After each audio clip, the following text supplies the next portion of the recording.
Hello, everyone, and welcome to this episode of Pivotal Change. As you know, this is a show all about leadership and executives and having influence and trying to grow your influence and your abilities down your path to success. And hopefully, what you get is wisdom and nuggets from today's show and my special guest to make those pivotal changes that are essential for your success and future.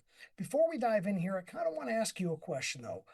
As you're running your business or your team, can you look at yourself and say, are my people systems keeping up with the business that I'm trying to grow, or am I relying on my same old problems and fixes that I always have?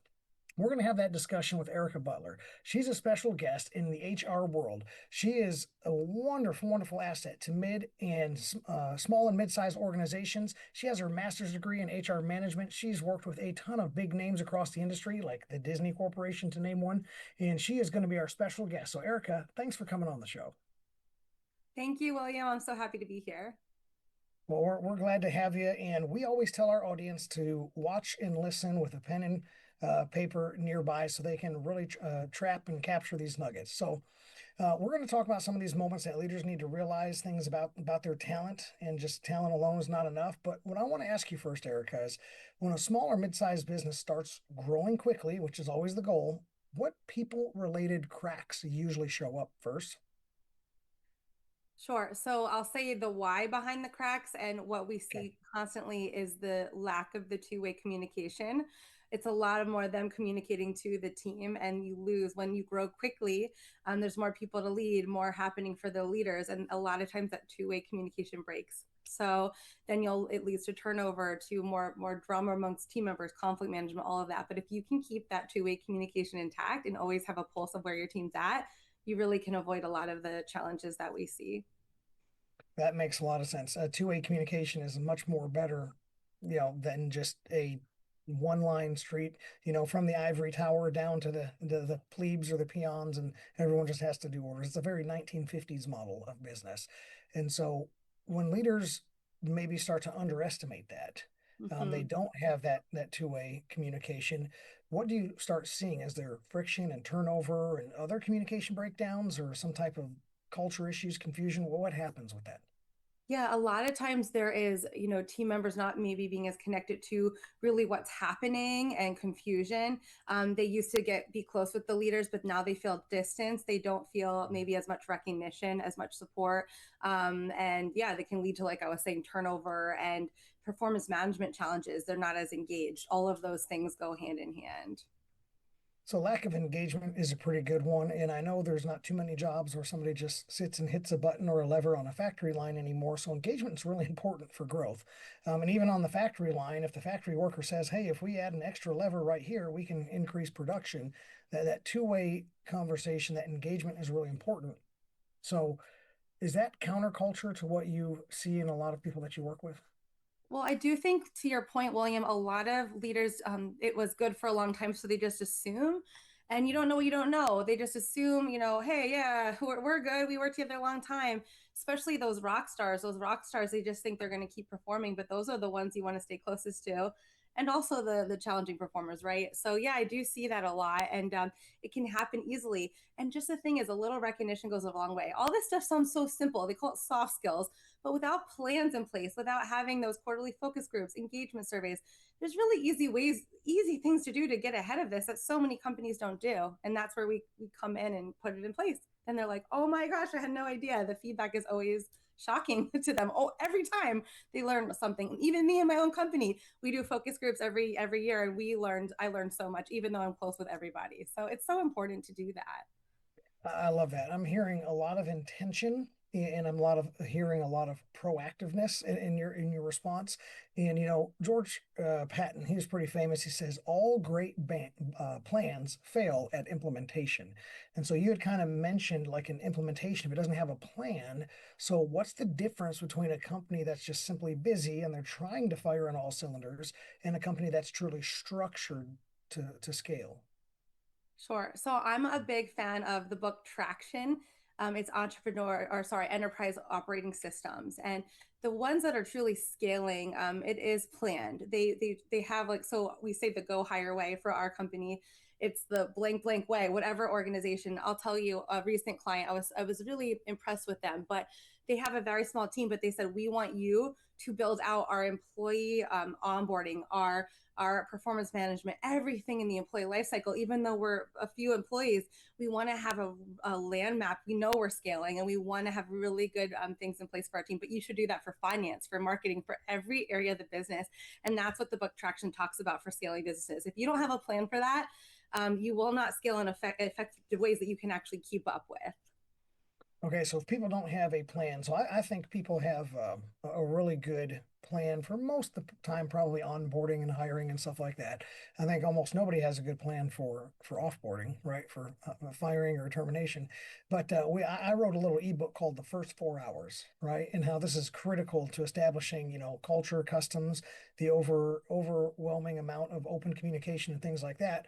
And when I first implemented that with my first person, like, this is great, we can use this. And I was like, well, this is just one piece of the puzzle. You need a plan or an action similar to the first 4 hours, just like you do in every stage. Like, what about the first 4 hours of their first promotion? What about the first 4 hours of the first vacation they ever take and what the expectations are? Do they have to answer emails actually or what? And so there's different ways to do that. I'm a huge fan of structure. So can you expand just a little bit more on maybe some of the ideas of like, this is where you start looking to know if you even have structure or not? Well, sure. I think you'll know, like some companies we work with don't have an employment handbook. They don't have policies and procedures in place. A lot do, but a lot don't. And then or it's just, employees are confused, even as something simple as PTO. I know what I have, but like, am I allowed to take it? Are there blackout dates? All kinds of things. So I think you pretty much know when employees have a lot more questions. If they're going to come to you with a lot more questions, then you don't have very clear guidelines in place for them. You don't have a place that they can go. They should be able to go to the online handbook and really quick search this policy. There it is. You know what I mean? And also, HR systems, there's so many these days. There's a lot of things you can put in place. If you're getting a ton of questions, there's a lack of structure and clarity on the HR side of things. I like this a lot, and I would almost say, some of the people that I don't do HR work. Again, I reference policies, I encourage policies, but that's not my wheelhouse. But some people have some really robust SOPs and policies and handbooks, and people just don't know where to find the answer. Maybe they were given this old dusty manual, not even in digital format on day one, or maybe they don't remember because it was drinking through a fire hose when they got onboarded and all the different links and access. Do you recommend one like recurring training, recurring exposure, like a policy a month review where you just shoot out little tidbits to keep people fresh and ultimately keep them communicating up the chain of command? Yeah, I think anytime there's a new policy, we would have it announced and do like at the town hall or whatever. But yeah, anytime we can keep them fresh on everything. But I think like as simple as possible. Like one company we work with, they called it a playbook. You don't need 100-page manual that people can't search through. You have to make it easy to use, searchable, relatable. And I think just doing that in like the onboarding plan you talked about. I love your 4 hour idea, but also extending to 90-day onboarding plan and make sure like as part of it someone on the team takes them through this and they know where to go for everything in detail. And then if it changes, then you can make the announcement, that kind of thing. That's what we do. I like that a lot. I like that a lot. Okay, so that's really good. So how can founders start to recognize then when they have outgrown like these little informal practices and they need formalized people practices? Is there Sure. breaking a trigger? I think they'll see an increase of like drama across their team that normally happens, and like people getting upset more easily, needing conflict management. That almost always is the case. And then of course turnover again. We always monitor that really closely. And then I just think you have to watch company results. Like if you notice performance dip, or like say on the sales team, less calls are being made out, that kind of thing. Watching your metrics, if you see dips, but no reason why, you can tell that the team's less engaged or that something's going on. They're stressed. There's some issues that you need to kind of peel the onion back and see what's really going on. Okay, you said a whole lot there, and it's really good. So I want to unpack some of it. So, first of all, you mentioned that you have to have metrics. You have to have something to watch to see if there's a dip or a change, or who knows, there's a spike, and you found something good and you want to replicate that, but you're not paying attention or don't have a system for that. And so you have to have metrics in place. You have to be in and around your people so that you can observe it, to the capacity where you're not losing your highest and best use as well. And then you go in there and you actually address it. And so you say if there's more conflict management, there's more drama, if there's more negative attitudes, that's just the feeling in the air where you're like, hey, something's not working right. Is that fair enough? Yes, and I love what you said about being around your team. I mean, truly, no, like one of the companies I worked at, Fortune 100, I'll never forget this. Some of the presidents would come and visit different business units, and two different ones did this. They literally sat with customer service. They went to the warehouse, so they spent time like hearing from people about their jobs, and they really got a pulse on things. I thought that was so impressive. They could have been pulled a zillion directions, but they even at that level. So if people at that level have time and see value in that, I think walk the floor, make it a best practice, walk the floor, stop. How was Bobby's game this weekend? Whatever it is. You know what I mean? Like that, it sounds again so simple, but that matters to people. It goes a long way. If you don't have that on your calendar, you don't have it in your routines, it's a must. And I know you know that. I know we're on the same page with this one Oh, because so you already I heard love it. that. I love that. And so I think that's a great answer. And I think you literally said put it on your calendar. So traditionally I've not been super good, as like my mind goes 100 different directions. I've not been super good of forcing time to spend with people. I do it very organically once we're face to face, but I've got to go force myself to get face to face, or I'll just sit here and hack at my keyboard and stay on the calls and in the meetings all the time. So this gives me a pretty good spot to stick a pin in the conversation. We're going to jump to our first commercial break, but here in just a couple of minutes we'll be back with more Erika and more HIHR in just a moment. Sit tight for more pivotal change.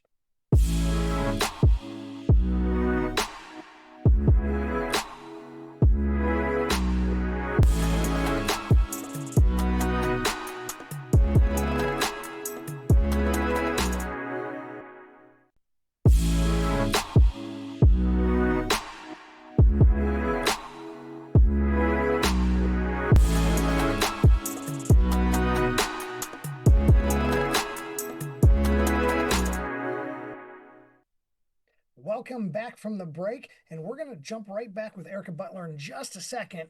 But before, I want to make sure you know how to stay connected to this show and all of the other shows on Now Media TV. If this is your favorite show, which I hope it is, there are still lots of other great shows that you can get anytime. They are on demand. You can download them for free from Now Media TV. There's an app. You can get it on Roku or iOS, and you can unlock all of the nonstop bilingual programming, English and Spanish, of your choice.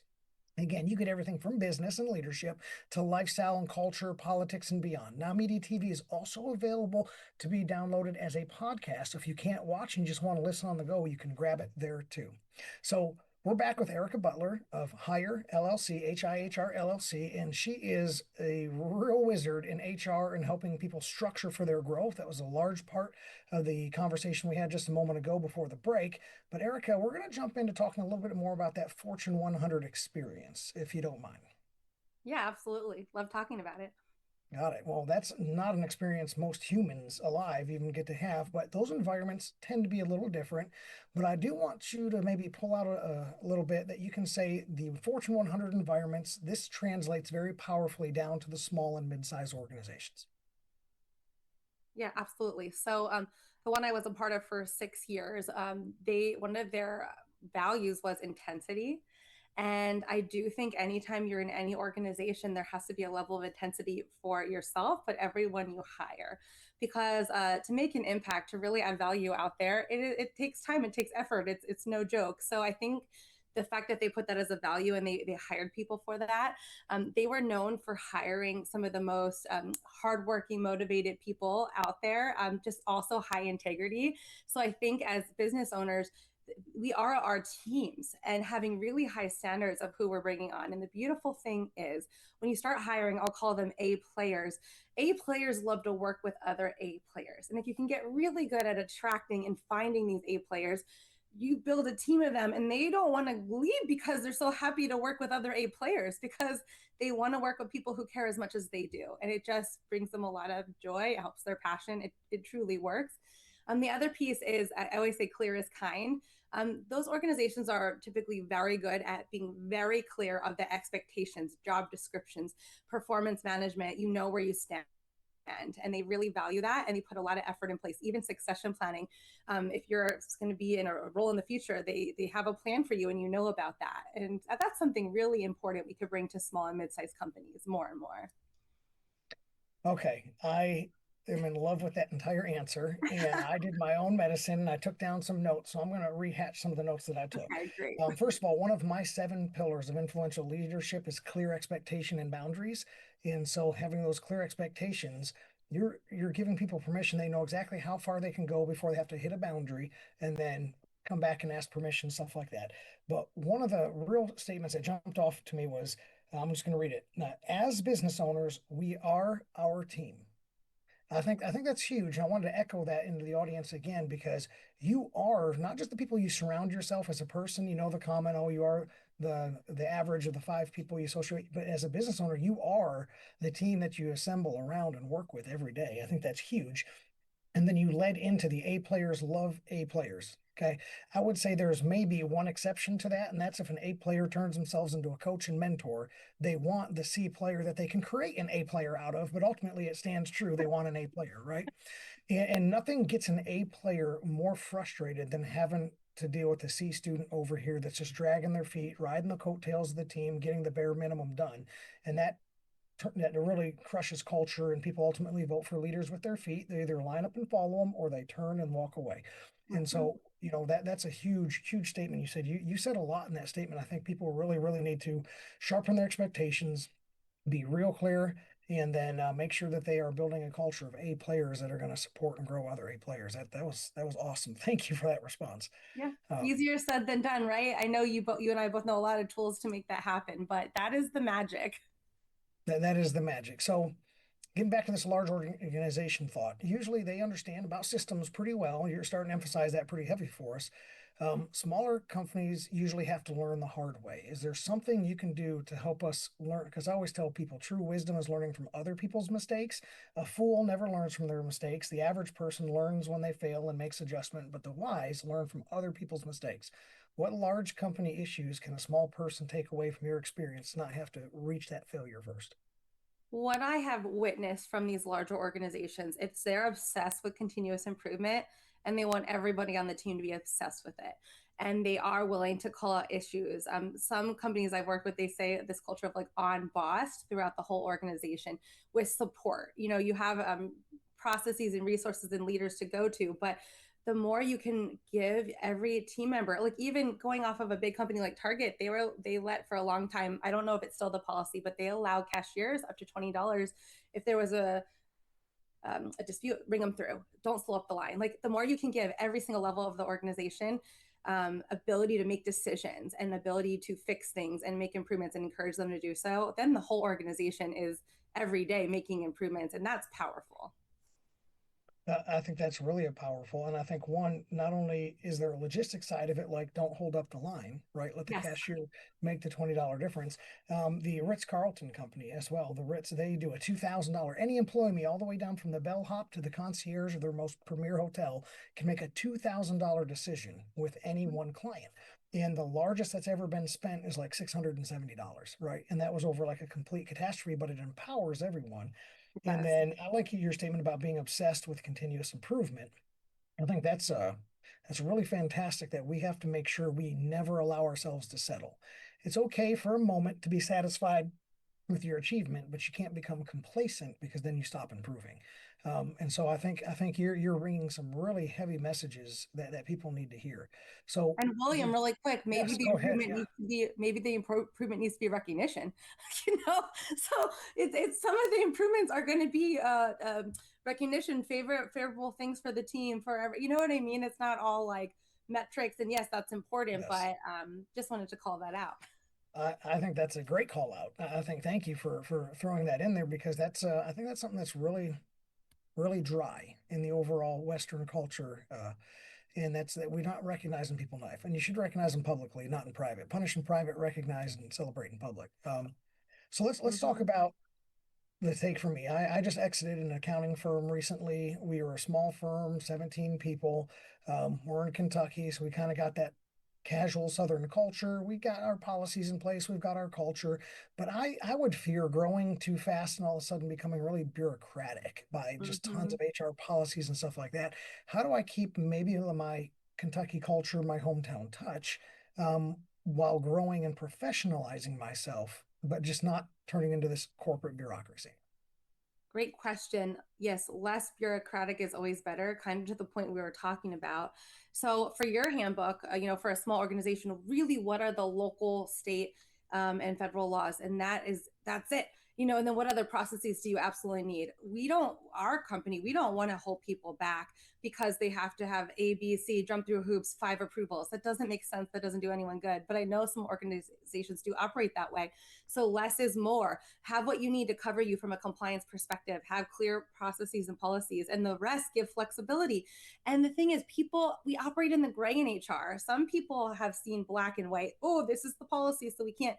But sometimes someone truly needs an LOA. Sometimes you just have the person is the person, and you want to be as fair as possible, but it is gray. And you have to take all the information and make the best decision. And that's how you don't get stuck in bureaucratic processes, if that makes sense. So take all the relevant information you have at the time, compare it to the policies in place, make the best decision.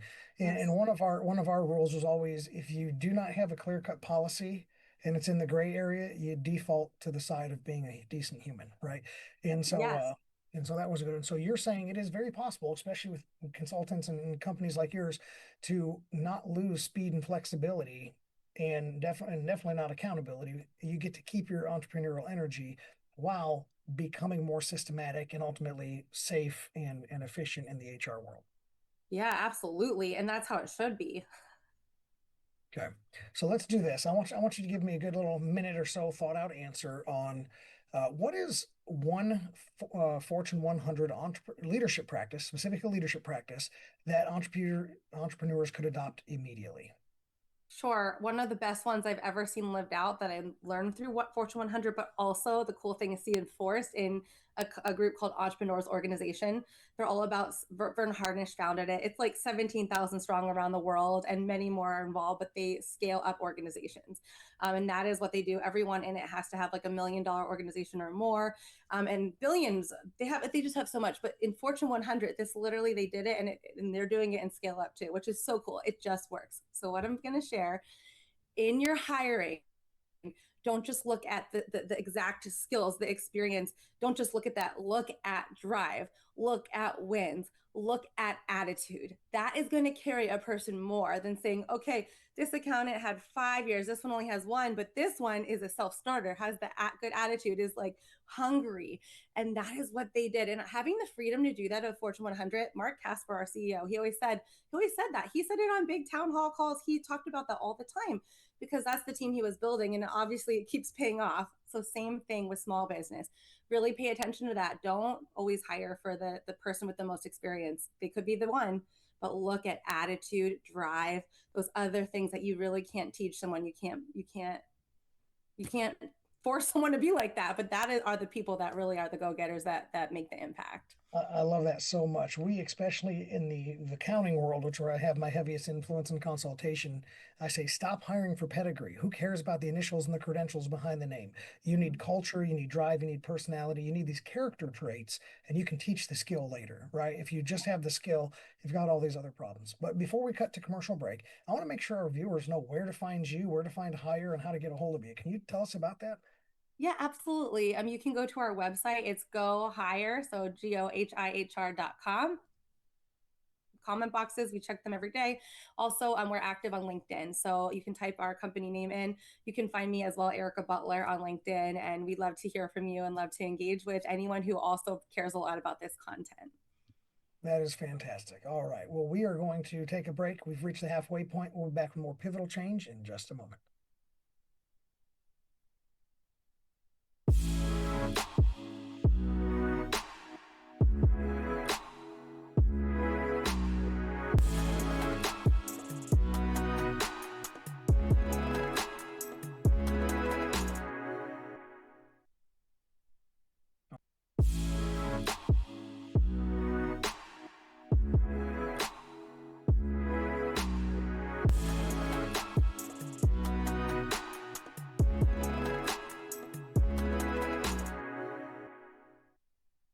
Welcome back from the break. You've reached the halfway point, and I, William Conn, am going to continue hosting this fantastic episode with Erika Butler from HIHR LLC. And we just got done talking about something that you can change really quick in your leadership style is you can stop hiring so much for the skill set, the experience, and start looking at the character and the personality traits.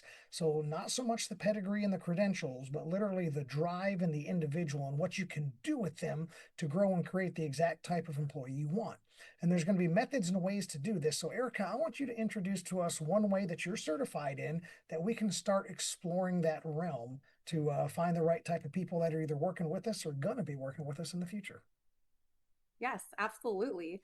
Well, I'd love to share more about DISC. It is an incredible tool that helps companies find ways to communicate better and just understand where people are coming from. I learned this, speaking of Fortune 100, I don't know, 15 years ago, and it was just mind blowing. And just to share a very quick personal story to see like how much this impacts people. I remember learning about, so I'm a high I, which is influential, driven, but we all have wins and we all have challenges in that. And I when I saw how people read me, when I saw on paper and then people shared what they think of someone like me who communicates like me with my hands, with the full all in, I was shocked. And it also explained why people react, why they thought I was not genuine sometimes, which was so frustrating to me that I was so going to do everything I said I was, and I always did. But as someone who's a C conscientious, they wanted the data first. They didn't want the relationship. So little things like that you learn, and it just helped me to understand where people are coming from and connect with anybody in that sphere. And they train you how to do that. So anyone who hasn't used this tool, it is a game changer for any business. And there's many great tools out there. We talked about Myers Briggs, Insights, but this is really powerful tool. And I agree with you, and I love that story. That's really fun. It made me think of something that I just learned at a recent conference I went to, and we spoke about that Mhm. earlier. But one of the questions that was asked is, have you ever thought about what it's like to sit across from you and receive you? Like, what is it like to receive your communication, your style, expectations? Is it like pulling teeth trying to get stuff out of you? Or do you come across as like overly, assertive, even aggressive and demanding? What is it like to receive you? I was like, wow. And so your story using DISC really help you made you aware of that. So tell us a little bit more about how DISC can help leaders understand communication patterns, maybe build trust or help reduce friction. And if you don't do it right, it could create friction, right? Sure. So I think when you don't have these tools, you just can't be as self-aware because you don't know what you don't know. Me seeing that and learning that these even exist was it just made me be able to be so much more effective in building our business and helping people in HR. So I think what people can do, even if they don't use these tools, learning to, yeah, like you said, like how am I coming across, asking your team how they like to be communicated to, what works when I communicate, what doesn't, reading the room, spending more time listening and asking those questions and talking about it, making it a priority on your team to talk about it every year. Our team, we just did it last week, we have a retreat, we all go over where we are in DISC and how we can work better together. Like literally prioritize this for your team, and you will see the results very quickly. And now you have a shared language you can go off of to navigate conflict, to work better together in the future. Okay, I like well, I like all of it. I'm like two particular things you said. I said working backwards, you said one, now you have a shared language that you can go off of and you can say, hey, you got the DISC, you got I'm this and you're that. So now we're doing the exact language. And I can say, oh, I can, step on the brakes real quick and change my approach and go into your style of communication and perception. So that's a big one. And then the other one you said, it says without tools like this, you cannot be as self-aware. And I thought that was really important that if you're seeking to be a good leader, you are ultimately going to work on yourself and become more self aware. And this is an outstanding way to do that. It reminds me I can be a pretty go, go, go person. I have historically sometimes been referred to as a squirrel on crack, with just like I'm eager and energy and like I'm high drive, and I'm really motivational, want to get people fired up. And then, of course, that's not everybody. Some people sit back, want to think about it, receive the information, be real logic and methodical in their approach. And I'm like, I'm super analytical, but I'm like, let's go. Let's go ahead and hit the switch and go. And so I just got slapped in the face and I was like, I need to stop approaching so and so like that because it's probably driving them nuts. And they were like, yes, it is. And I was like, okay. And that came from a DISC assessment. So Wow.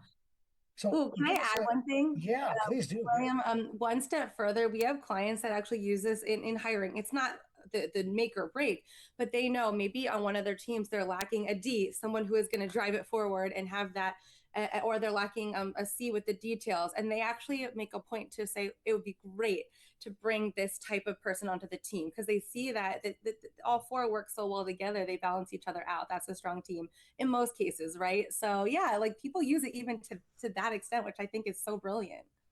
I think that's a very good way to do it. And that's kind of like what I mentioned to you before, the 6 styles of working geniuses. That's its exact purpose is to say, what are you missing? And it gives a mechanism of gears in a machine.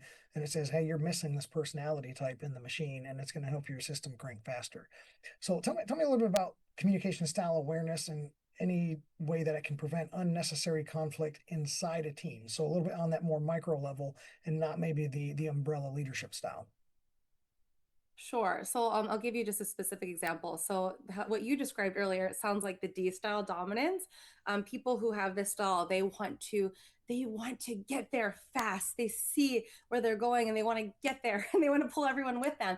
And in that, it's known that they step on others' toes, they run them over even, and they can offend people. It's almost people get their feelings hurt sometimes, and they're direct. They'll send a direct email, one liner, and but the thing is, if you talk to someone doing this, it's because they don't mean anything by it. They're just, let's get the job done, guys. Love you all. Like, we're all good. Let's just get to the point. But if you can teach this person how it comes across to others and back them up, and I've seen this happen many times, they can really get people on the bus. You said you're only leading when people are following, or the feet are behind you. They can really meet people where they're at. And like for an S, make sure an S, there's someone who's very collaborative. Did everyone on the table get to share their feedback? They're going to even have better results as a D because they're going to be able to slow down enough to hear from more people, and they're going to be more planful about it, more aware of what they're missing out on. Because we always say go slow to go fast. They're going to have a way better result when they take everyone with them. That's just one really practical example. Okay, so I think that practical example leads me to this. So I guess this intercultural intelligence, right? This ability to put all these pieces together, that's becoming much more of a critical leadership skill, not just some like diversity, we got to have it. It's talking about you want literal different cultural backgrounds because they may have different disc assessments, and you may go have a disc assessment and say we need this to be in here. That's getting more critical, especially a lot more people are a lot broader reach remotely, both nationally and internationally. Ooh, I just love that you said that, William. So when this is a work, this is a type of work, intercultural intelligence. Like, I'm like certified in this, also DISC, but it's not. We get diversity and inclusion that gets thrown around a lot. So I thought I'm really good at this stuff. I know this, but you're right, William. It's so much deeper than that. There's actually proven three worldviews that people came up on and how they are raised.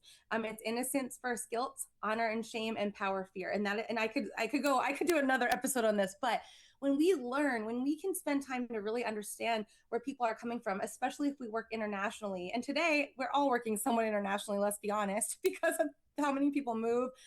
Oh my gosh, the communication you can give and the plan, it's going to reach them where they're at.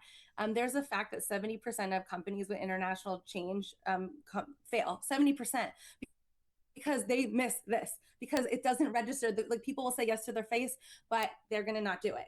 Like, I could give you so many examples, but the disc personality piece plus the culture piece, if you can really know both, you can lead change around the whole world. And it really matters to get to the other side of success and win as a team. I love that so much. And one thing that was really powerful for me, and it really was almost just a piece or a part of just like this little nugget of training. Back in my law enforcement days, we got cultural training. And, one of the big things was like, hey, when you interact with people and you realize they're from another culture, they're not all Midwest, Southern, Americans, and they're not going to respond the same way to simple things like body position, proximity, eye contact, the canter and pace of your speech. And so, like, one of the big ones was like, we'll just take maybe a Latino-based ethnic background. The eye contact is going to be different. The male and female dynamics, if you have like a husband and wife spouse, are going to be different in how you do that. And so, I was able to like turn on the light bulb and be like, I'm talking to this person all wrong. See, and you can change yourself and do things. And without, of course, giving up on, investigative integrity or giving up on, civil rights or safety for officers or anything like that. And the DISC blends right into that. How does that work in the workplace culture, like you're saying as well? Well, going off of all of this, what I'm stealing this from an incredible consultant that I work with who is doing major stuff around the world, but she explains it like a bamboo. And she says that you still stay in your root, you still be yourself. Because we get the question, well, how, if I have to change how I'm communicating, can I still be me? Yes, you can be yourself.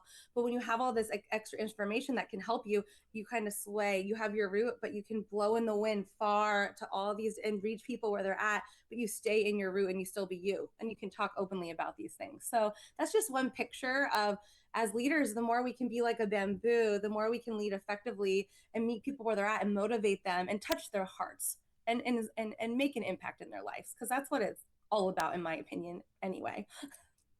I love it. Making an impact, having good, healthy, positive influence.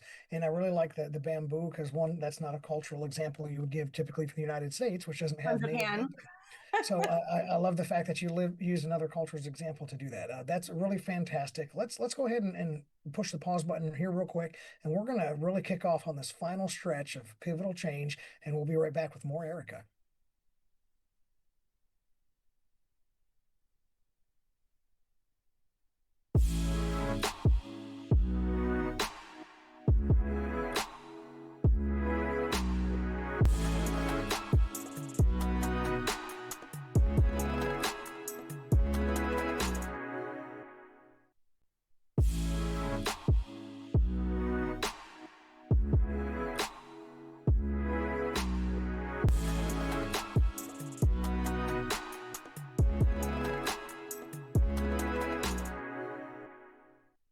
Welcome back to Pivotal Change for the final stretch of the night. And I know what we ultimately have to call a good thing to an end, but we're going to rock out the last part of this conversation. But make sure if you've missed any of it, you want to rewatch it, or you want to see future episodes, you go to nowmedia.tv. You can download the app, Roku, iOS.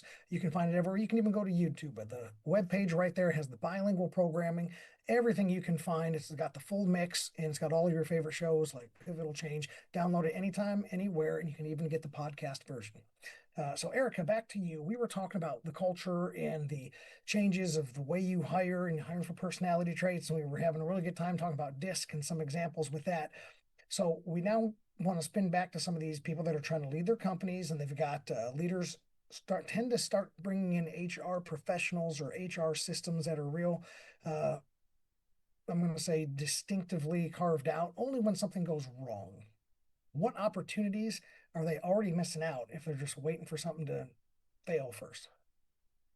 Ooh, that is just so true, because that is over half the time when we get the calls. This crisis happened. They call because of the crisis. Who can we call? And that's where we get the call. And what they're missing out on, the call already happens when we're losing a rock star employee, when we have a lawsuit, when we lost sleep and we're so stressed out we don't know what to do next. That's when the calls happen, and all of that could be avoided. I truly believe that. All of that could have been had plans around it and done so much better to avoid all of those pain, because HR, I think, is one of the most stressful things leaders hold, because it involves their people and they care a lot about their people. It brings a lot of stress to them and doesn't have to be that way. I think that's well said. It's super stressful because we care a lot about our people, and ultimately, when you care about your people, it also has probably a deeper impact. I think most entrepreneurs would rather lose a few bucks than really damage or harm the reputation and relationship they have with their people. Um, so, with that being said, if we don't want to wait for the crisis and we want to pick up maybe some of those good, clear expectations and boundaries along the way, why should HR be part of our actual growth planning? I want to get big and bigger, and I want to go from a two-person company to a 20 to 200 to 2,000, right?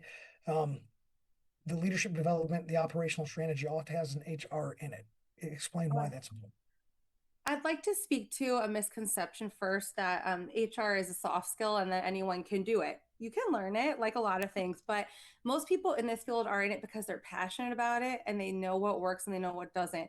So, one specific example, if you're growing that fast and that's the goal, there's a little tool called talent calibration. And you literally put your team in a box, you meet every quarter, and you make sure you know, not in a box in a bad way, in a box hey, this person is a high performer. Are they being developed? Are they getting support? This person's in a low box. There's something wrong. Do they need more training or is it not a fit? It makes you have a plan for your people and talk about it. This alone is going to make your company run so much smoother when you have a plan like this in place. Most organizations, even those who have been leaders for 20 plus years, said, I never seen anything like this, never heard anything like this. They put it in place. They're like, wow, you know? So, like, that's one tangible example that, especially small to mid sized businesses, we will bring and elevate their business immediately. I love that a lot. So we do traditionally we do two evals a year. One of them is a quicker eval. It's more of a reflexive eval after like the busy season. And we sit down. It's more of a combination with a couple of check mark questions to ask. And then the other one is your annual eval, and it has your seven core categories with, three categories underneath. So it's a 21 component list. And we go through that, and that helps determine a lot of stuff. But what we call the put your people in the box, the high performers, we call it the 80-20 or the 10-80-10 philosophy. And, there's a whole lot of science and numbers behind that. But I think what you're doing is you're trying to get everybody in that top 10 performer slot, which is possible because you have people like the FBI hostage rescue team. You have people like, your elite executive teams at like the Disney Corporation for whatever. They're the highest of high performers. So everybody can be a high performer. You just got to get them there. And that's one of the things people are missing out by not having that HR strategies. You're not constantly cultivating that person into that next stage, that next phase, that next box. Is that fair enough? Yeah, absolutely. And when there's no plan, those people don't feel like there's a plan for their career, and that comes up on. We've done thousands of employee surveys, thousands, and that always comes up. Career development, even when companies have it, it just matters to people a lot, and they'll leave when they don't feel like they have a path, especially the top performers. Yeah. Where there is no plan, the people perish. It's a famous Yeah, proverb. there you go. There you And go. one hard reality we had to face a while ago is we had internal growth was been a huge portion for us, but we didn't have the actual career path spelled out. Like, what does it mean to be, let's just say, a junior accountant, a staff accountant, a senior accountant, and then a profit sharing accountant, which would be a leadership type role. And we were just kind of winging it, and we knew in our head what we wanted, but then we actually wrote it down. Here are the core competencies that must be achieved for every level. And then everybody knows that if I don't have these six core competencies, I can't go to phase two, right? And if I don't have these additional eight core competencies, I can't go to phase three. And that comes with extra time off, extra pay, extra responsibilities. And I think that sounds like something you're giving smaller and mid-sized companies more access to, more ideas and structure around. They know what to work on. That's a great example. They're not guessing. They literally know what to work on to get there. I love it. So take out the guesswork is what you're saying. Yeah. And then is there any type of increased risk when HR is treated as like just paperwork or just something that's a necessity? We got to have HR, we got to have a policy. What's the risk there? Yes, we do have companies approach us with that. They really only want compliance. They only want the handbook. Oh, we got the rest. We got the rest, which honestly, some of them, like yourself, are fantastic leaders and they do a really good job with a lot of this. Great. But the risk is this lack of two-way communication. Like when we take on a new client, we want to immediately either do some type of focus group, meet the team, a brief pulse survey, because if we're just hearing from the leaders all the time and we're just helping them fix the problems they have, we have a big gap of information. We really don't know. We're only hearing from them. That's only their opinion. There could be fires happening that everyone's scared to tell about. That happens. So that's why I think they're missing out if they just go to HR for compliance and not all the other ways we can love on the team, lift the team, develop the team. That team's gonna miss out on a lot, and that company will miss out on a lot. I like that a lot. And generally, I do consulting in a slightly different arena, but I'll tell the leaders like, hey, when I come in here, they're like, hey, can you help fix my company, fix my team, help us do this? I was like, the first place I'm going to look is at you, right? I said, you're going to have to make changes first. And the reason that, I don't sugarcoat it, but the reason that you're probably struggling is your fault. You're the leader, the buck stops here type of scenario. So we're going to fix you first. And that's also going to be lead by example when we ask other people to make changes and stuff like that, and implement new HR policies and stuff like that. So, You're right, though. um, The lead by example. You can't hire A players if you're not behaving like an A player. absolutely, amen to that, sister. That's absolutely right. So a lot of people think they have to maintain like a full HR person or full HR department or something like that. How can that be solved outsourcing HR and not having to take on extra staff and an extra division inside your company? Yeah, so we've been doing this now almost 8 years. And I think I know what keeps us in business is many companies don't need a full-time HR person. And if they did hire a full-time HR, they're going to know maybe be a generalist or they'll be at one level. What the best thing is when you work with HR consulting companies, we have all the levels. You don't need a director to handle a task at times, you know? So what we do, it's very cost effective because we get retainers, we lock into a retainer and say, all right, these are the hours every month, but you just don't need to be paying a full-time salary, benefits, all of that. And we can work with them and meet them at where they're at with what they really need, with the talent level that they really need. And I think that is huge cost savings for people in the long run. And if they need It's a full-time person, we're going to help them with that. We always will work to that for them okay. if that ends up being the case, because that's You, important. you pre-answered my next question. I said, if they do end up needing a full-time person because growth is good, do you help find or place those people? And you do. So that's great. And we celebrate that because that's wonderful. And because eventually, if you are scaling, you're going to need that for certain. And we'll wrap around that person. We work with several companies that we support their HR person department of one, you know, so Yeah, that's a model we have also. I like that. I like that a lot. So the part is they could kind of dial up. You probably have maybe a couple stages of service based on because again a company with 2 people versus 20 versus 200 people, they're going to have more and less. In theory, they should have more and less HR concerns, issues, and just constant demands. But that's pretty good. So with that, knowing that you can outsource the HR, be much more efficient, highly professional with what you folks offer. What should every executive then be understanding about the link between their ultimate people strategy and their business performance? If they are serious about scaling and doing it well, I'm quoting a person I worked with, an executive in Fortune 100 again, and he said to me, "It's you, me, and finance. Leading all the operations. You know, he was the GM, and we're tied at the hip. Every week we met with an action plan, me, the finance leader, and him, and we just ran together, and it was amazing. We made so much progress. So I just took that and if that's not the case for finance leaders and HR professionals, you really have to give that feedback because when you're on the same page with those three, a lot can happen and the rest will follow. But that if you're not taking that seriously, you're really shooting yourself in the foot a bit because it truly is a beautiful, impactful combination. I love that. And I agree with you so much. And I like the way you said, hey, we treated ourselves like we were tied at the hip. I love a good action plan. That's something I advocate and preach and I force people to do before I ever exit their doors from consulting and stuff like that. So here's what I want to do. You have said some really profound stuff, things that are going to literally help people make that pivotal change in their careers. Where do they find you? How do they get in touch with you? I am certain people are going to want to call you. Well, wonderful. You can reach us at our website at gohire.com, GOHIHR.com. Also, we're very active on LinkedIn. You can type in HIHR, a LinkedIn. We're there. You can send a comment, reach out, and also my LinkedIn page, Erika Butler. Happy to connect with anyone who's interested in learning more about human resources, leadership, and these important topics. Erika, thank you so much for coming on the show tonight. This has been amazing. Thank you, William. I love what you're doing as well. I'm really blown away. You are a really great leader. I'm really impressed. Thank you. Well, I appreciate you saying that. And for all of you audience members out there, I want to challenge you to go out into the world and see the change and be the change. We'll catch you right here next time on Pivotal Change.